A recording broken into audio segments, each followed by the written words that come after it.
And we want to bring to the stage for the first time Philippe Bouchard, Vice President of Mobile and Consumer, and he's going to be chatting about AR, VR. And thank you and welcome. Merci. You saw in the picture, I didn't have a beard before. I was millennial, maybe. We're going to talk about this. I mean, it's tough to follow that panel, but I'm also happy because there's a bunch of topics that I'm going to try and bounce off. So, it's all about timing. I just finished, last week I finished a project that basically it took me a year to finish. And it was about influence. And I talked to a bunch of CIOs, a bunch of you in the room, and my second question was about business challenge. And those are quotes, right? So there's funding. Everyone's got funding issues. There's cybersecurity. That's a problem. But what I found really, really interesting is that unprompted, I got a bunch of finding talent, right? Finding the right people as a business challenge.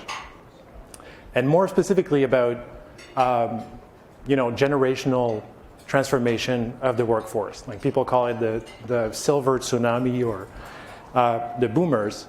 Like Joe yesterday covered the topic, right? This is the original meme. Okay, boomer. I mean, this is everywhere. There's even like a Green MP in New Zealand that used the sentence, I think it was 2 days ago, right? Because someone was heckling her and she was delivering her speech and she's like, okay, boomer, right? The problem we have right now is that we think it's a code. We think that millennials are, talking a specific or a different language, right? We don't need an Enigma machine to understand those guys. I mean, it's the same story every generation. There we go. But another meme, much hype, right? It is very, very topical. So the guy on the left, Christopher Pissarides, he's a professor at LSE in London School of Economics. That's his picture when he received the Nobel Prize. And recently, just earlier this year, he made 3 predictions about the future of work. Number 1 prediction was, we're going to work less, and we're going to enjoy ourselves more, right? How amazing is that? I'm a labor economist. This is music to my ear. This week, Microsoft, everyone saw that. Tell me you saw that, right? So the headline is about 40% productivity gain by reducing the work week to 4 days. If you read the entire article, right, you'll notice that actually beyond the productivity gain, they reduce the sick days by 25%. Like in a month, 25% reduction in sick days, 23% reduction in energy costs, and 60% less paper being printed, right? Those are immediate gains to working less. And I mean, I like to work less. The quote there, work a short time, rest well, and learn a lot. I thought it was a haiku, but it's not. This is a quote from the Microsoft Japan country manager. And the bottle of champagne there, I mean, we heard Denis talk about France and champagne and how they pop the bottles. And that was a great story, very funny to see him. I worked 10 years in Paris, and I remember 2 things. Well, smoking in the office, that was amazing. And when we shifted to 35-hour work week, this was fantastic. I mean, I did my job in less time, and I had more time to prepare for my holidays, right? I had 7 weeks vacation.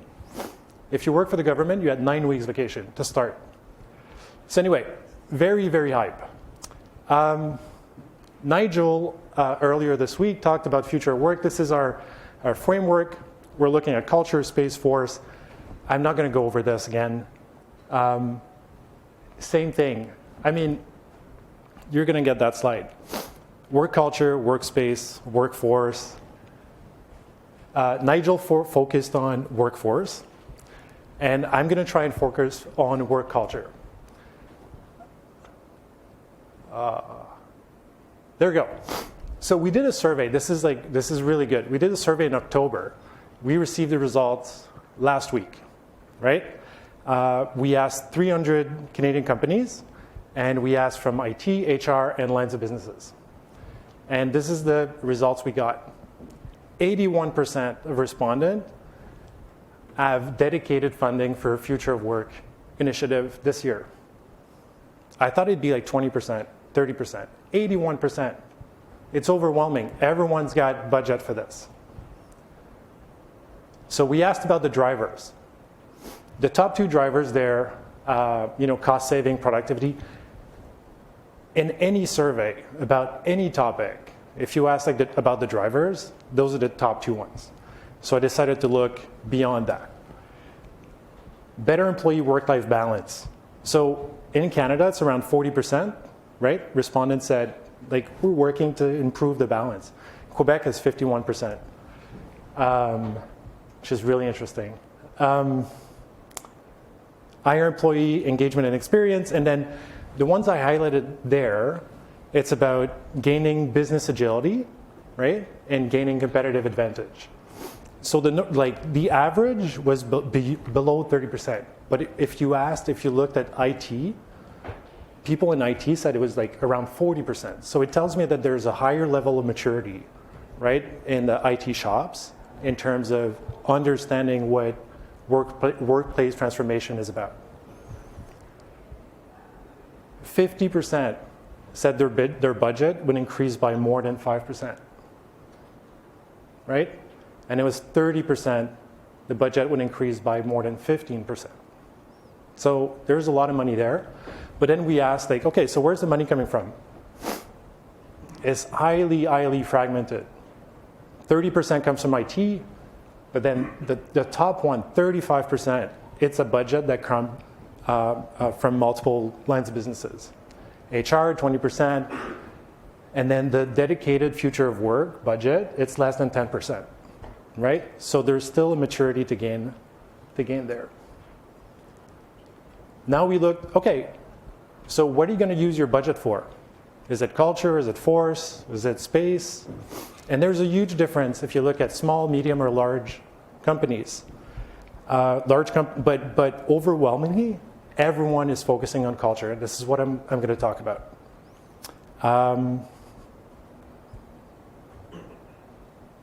Why do we focus on culture? And this is something we heard just now on the panel. What's the biggest problem? Attracting talent. 70% of people said that they were having difficulty hiring people. And then we look at sectors, and we also have it by industries, but in the financial sector, 90% of our respondents said that they had problem finding people. So it's a real thing. But it led me to think about education. So why do we have problem finding people, right? There's tons of people looking for jobs. It's about skills. So what's happening in education? Are you guys using edX? Or do you know what edX is? So edX is it's a joint platform, and that was started by Oxford, Harvard, and MIT.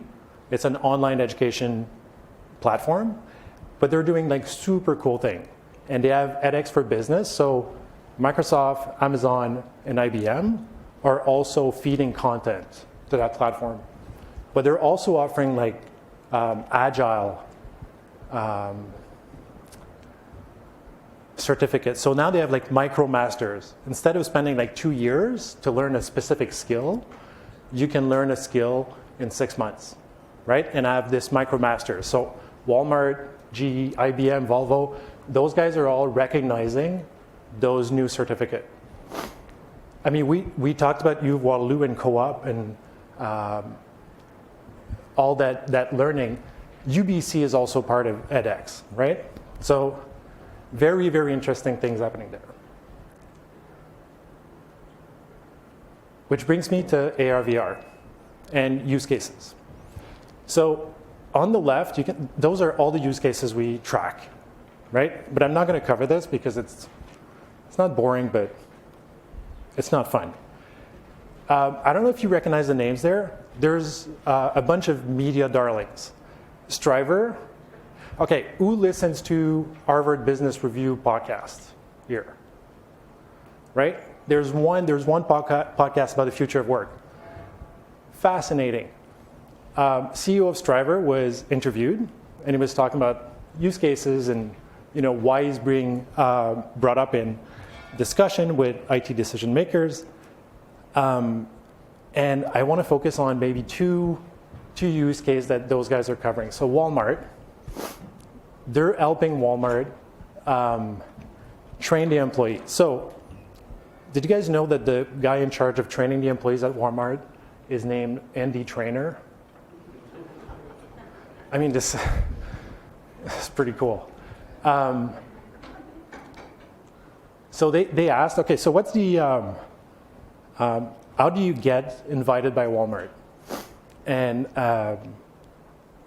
so the first question he gets was like, so what's the ROI of AR, VR for training, right?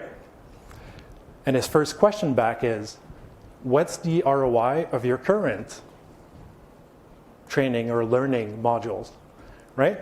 Most of the people don't know that. And the way he explains, actually, it's a great sales guy. He's saying people are spending like 8 hours a day or 3 hours a week every year. And with AR, VR, we can reduce the number of hours from 8 hours to 15 minutes. From the same level of retention, same level of knowledge. Just there, it's worth it. They also work with Verizon for call centers, and this is about soft skills, right? They noticed that the people at the call center were not being empathic with people. So they place the call center employees in situations where they're actually in the living room of people calling them. This is amazing. This is all about human. This is about, emotional intelligence, understanding that people calling for like $1 difference on their invoice is actually, it means something for those people. Vantage Point.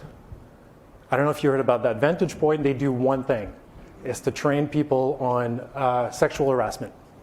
So they put people in situations where they see how they should react, how to recognize those situations.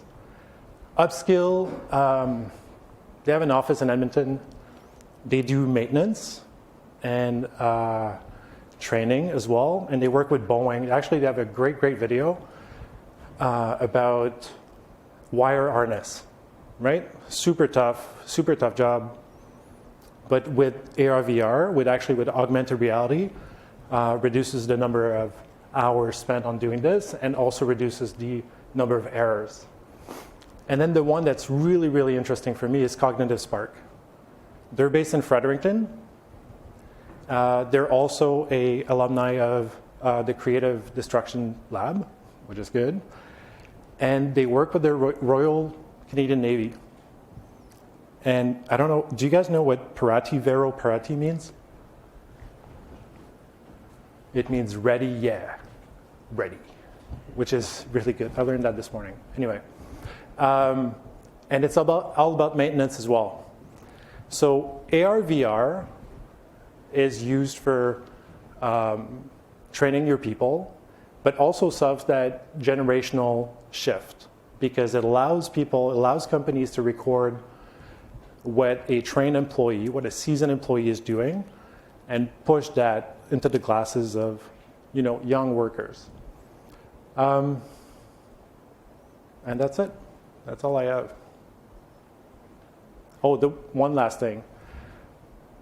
In my study that I did, and I asked about influencers and business challenges, you all said that the most valuable thing you got out of conferences was talking to your peers, right? Not talking to me. So that's why the use cases, it's not like, those are all good things. What's valuable to you guys is understanding the failure stories. But they don't advertise those failure stories. So talk amongst yourselves to understand what went wrong with all those use cases. Questions? Yes, Lars.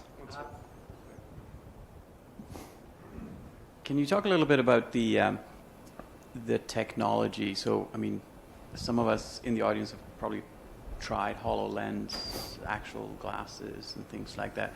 Can you give us a little sense of where we're at from a technology development point of view, and where costs are, and when, you know, more affordable variations to this becomes available, and how that might impact adoption? What's the PC way of answering? Like 5 to 10 years, right? We're 5 to 10 years away. I mean, there's no way around this. AR, VR is expensive.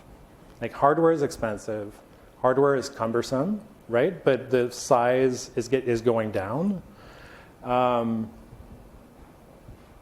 What's expensive is building the content, because every project is tailored to a specific use case for that specific company and that specific, iteration. So those are 7-figure projects, but they're also solving 7-figure problems, right? But the technology is, we're seeing things behind closed doors, like smaller things and easier things to work with, but it's 5 to 10 years away to have a truly augmented reality, mobile, transparent solution. Yeah.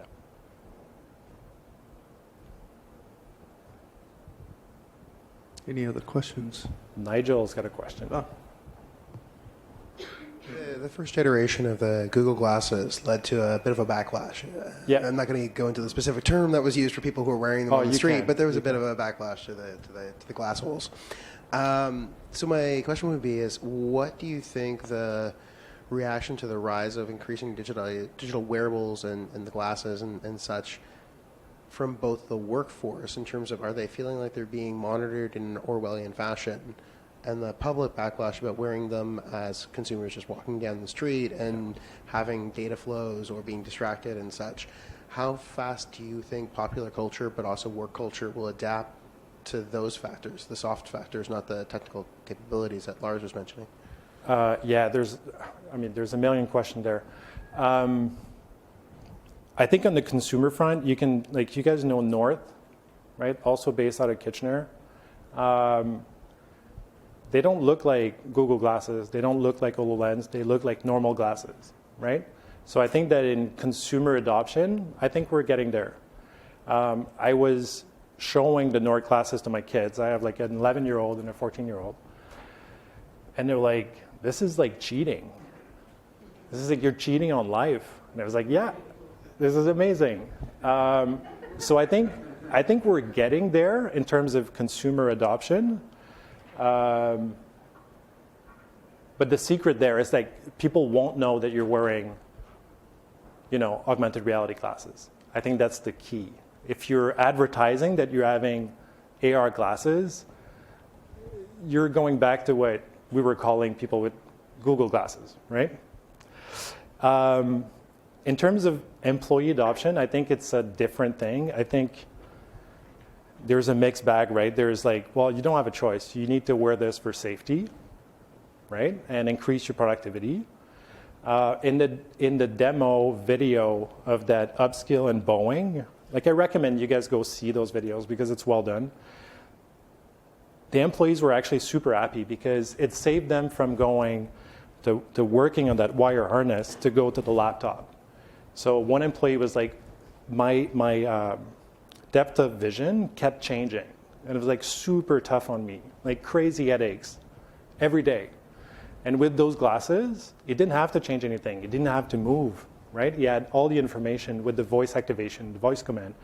Didn't have to move, didn't have to change anything. So I think we're gonna get there, but we have to demonstrate the value for the employees, right? Beyond we need to know exactly where you are and we need to know exactly what you're doing. It's not about that. It's about helping the employee do their job better, right?